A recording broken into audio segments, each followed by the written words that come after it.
connection. Physical layer connections mean we are talking about the now physical media where the devices are actually most likely they are connecting to.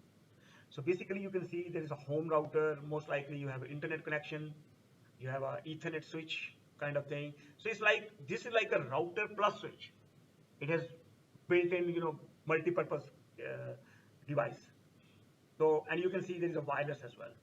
So physically the power is connected, there's a lights, and these are the, if you see the 4 ports or 5 port or 6 port, you connect most likely the PC as well. There is a one, if you want, sometimes you directly connect the PC to the router as well. Basically physical connections, it just shows you what are the physical connection, and you can see a network interface card, wired connection using, if you want to use directly wired connection in your laptop nowadays, there is a wireless connectivity as well, wireless range as well, and as well as the wireless mean no wire, wireless.